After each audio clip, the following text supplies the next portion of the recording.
to my channel. If you are new here, hey girl, welcome. My name is Jazmine Tanaya. If you are not new here, hey girl, welcome back to the channel. If you have not already, hit that subscribe button and turn on your post notification bell so that way you are notified whenever a new video goes up by me. And in today's video, we will be discussing ways to save and budget while in college.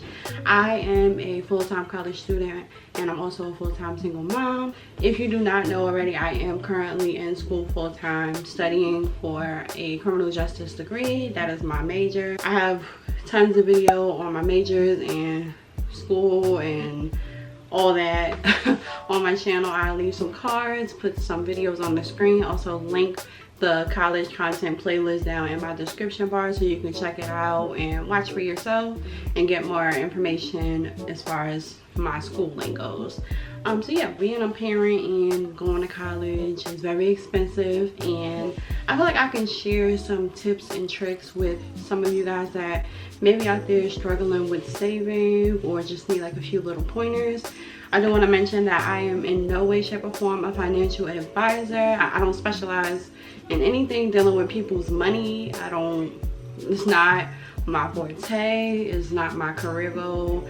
So yeah, I just wanted to throw out that little disclaimer. So if you are interested in this video, make sure that you keep watching. All right, so I do have some notes. Per usual, I am a note girl because I will forget if I don't have any notes. Don't mind the paper, it got a little crumbly in the process of making its way to this video, but nevertheless, we got the notes here. I typed them up yesterday and I wrote a little bit on it too, just to kind of like, I don't know, just to remember basically everything that I wanted to talk about in this video. This will not be, you know, everything that's going to help you with saving and budgeting, but these are some tips that can help you with saving and budgeting. So yeah, what I do on a monthly basis, towards the ending of the month, I say like 5 days before the new month comes in, what I'll do is I'll sit down and I would basically list out all of my finances, like my bills, things that I need to pay, your rent or mortgage, your groceries, your gas for your car, your insurance, your utilities, childcare expenses, car expenses, cell phone, all that. So I list all of that down on one side of a paper, and then the other side I just list my monthly income. So basically all of the money that I'm expecting for it to be in my bank account for the month. So I basically list that down, and what I do is I go in order and I pretty much pay my bills by importance. I know it sounds crazy because it's like you need to pay all of your bills, but sometimes when you look at it, sometimes some of your bills are not due on the 1st. Sometimes some bills are due on the 15th, some are due on the 25th. So you pay it by importance based upon your due date as well. So if your number one thing you want to pay, of course, is where you live, like you want to pay your rent or your mortgage, that's first, because you have to have a place to live. Unless you're like living on campus, that's a whole different story. Whatever. This is just for the ones that are not on campus and, you know, basically just going day by day, college, working, whatever. So yeah, you would pay your rent, mortgage, whatever it is, whatever your living situation is, you'll pay that first, of course, because you have to have somewhere to live, obviously. Then you want to work on your utilities. So if you have like water, lights, gas, sewer, etc., pay that. And then food, first of all, what I recommend before even going to the grocery store, I recommend writing down your groceries, the things you need, because sometimes I find myself when I go to the grocery store, I tend to overspend or get more than what I need. So if I write a list, I kind of stick to it, and that keeps me within my budget. And that's another thing, before you go to the grocery store, make sure you list out your budget, how much you want to spend at the grocery store, how much you can afford. Do that, write down the things that you need for the week, the month, however you shop, and stick to that list so that way you don't go over budget, you're not overspending, and you know, all that. Childcare expenses, if you have to pay daycare, babysitter, nanny, whatever, that comes into play, so keep that in mind. And your car expenses, so like your car insurance, if you have a car note, pay that, your gas, etc, etc. What I do is on like the back of the paper or another side of the paper, I list out like my least important expenses, like maintenance, hair, nails, facials, lashes, fast food, subscriptions like Netflix, Hulu, all that. Like those are least important. Like we can live without those. So once I write down my least important expenses, I would make a budget on how much I would spend on those things a month. So let's just say one month I decided that I wanted to get my hair done. I would make plans to get my hair done. I would make sure that I have enough funds to be able to get my hair done, and then also enough funds to cover me for the month, the week, bi-weekly, however you get paid. The rule is to save like 20% of your monthly income each month. I say start with 10%, honestly, because in this day and age, it's really, if you have like a normal 9 to 5, let's just say you have a normal 9 to 5, you're going to work every day and you're living paycheck to paycheck, that's kind of hard to try and save 20% of your income when you're literally robbing Peter to pay Paul. So I would say if you can, and you're able to live comfortably doing this, I would say 10%. Start small and then build on from that. But if you can't save, then you know, you just can't, like, just can't. As far as in school, I would say while you're in school, of course you'll need supplies, books, etc, etc. With that, I would definitely recommend you using your financial aid, applying for financial aid. It's out there. I know as long as you have like a GED or a high school diploma, you don't have like a criminal background, you are eligible for financial aid. So definitely apply for that. It is there to help you. I would say try and steer away from loans, because loans you definitely do have to pay back. Apply more so for like grants and scholarships, because you do not have to pay those back. Those are your, like, that's your money. You can use it for your school expenses. It's definitely cheaper to rent used books. So if you have a school store, a school store wouldn't really be like my first recommendation as far as buying books or renting books from them, because they're overpriced, honestly. In your school store, your books are definitely going to be overpriced. So you can look on different websites. Like I know Amazon has books that you can rent. They also have audiobooks as well. Chegg is another website. There's millions of websites that you can look on to find used books that you can rent for the semester and then return it at the end of the semester.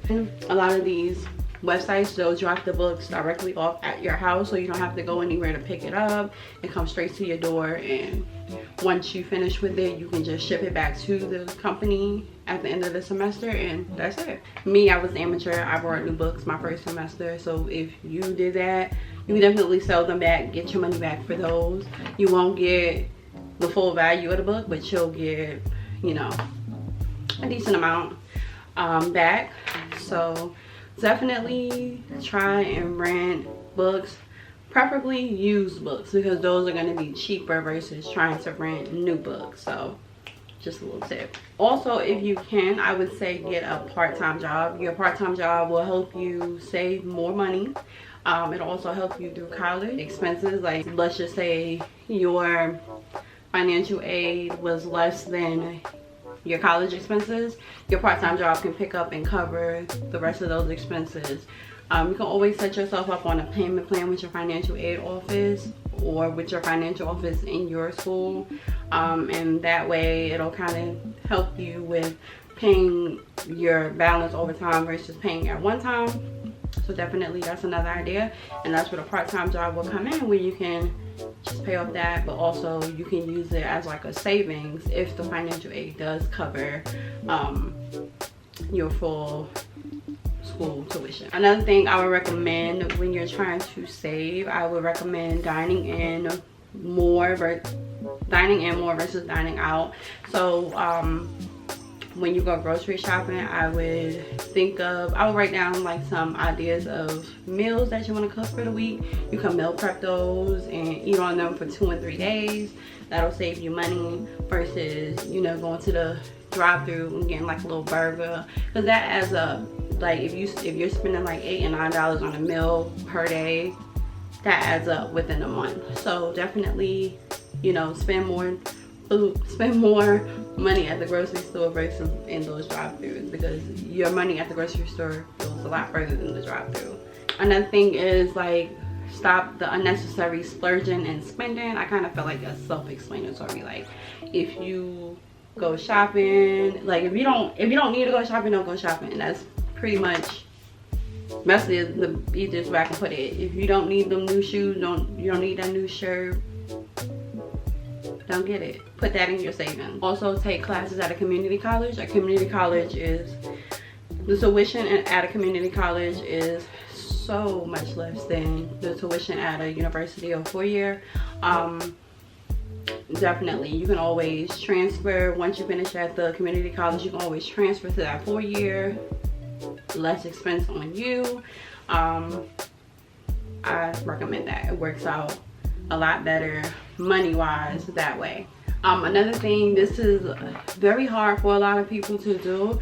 I would suggest to live below your means. When you're living on your own, don't go and just because you have the money to do it, like let's just say for instance you live on your own and you're trying to get like this luxury apartment or luxury room, and you can afford it, I would suggest going for something like a different living situation, something that's a lot cheaper, so that way you can put that extra couple $100s that you're going to spend on that luxury apartment into your savings, and you can still live comfortably but live below your means. So if you are an upperclassman, you can always sign up to become a RA. You get free room and board at some colleges. I don't know about all of them, but you definitely do get free room and board at most colleges. When you become an RA, definitely get some benefits and perks when you do sign up to become an RA and you get accepted. There's also many discounts for being a college student. Just like restaurants, they have discounts for military. A lot of people don't know that a lot of restaurants have discounts for college students. You just basically have to ask, because they don't have it like plastered all over the wall like they do with military discounts. It never hurts to ask, hey, do you have any college student discounts? Never hurts to ask, because you never know, they might have it and you can save some money whenever you're out shopping, eating, whatever. It never hurts to just ask, do they have a discount for college students? My last tip would really be just giving yourself a budget for the month. So kind of just telling myself, hey, after my bills I could spend this much and still be comfortable, or I can put this much in savings and still be comfortable. You know, just give yourself that budget, make it realistic. Don't try and like, you know, just make it realistic, because I mean that's the only thing that's gonna help you in the end. So just trying to make it realistic.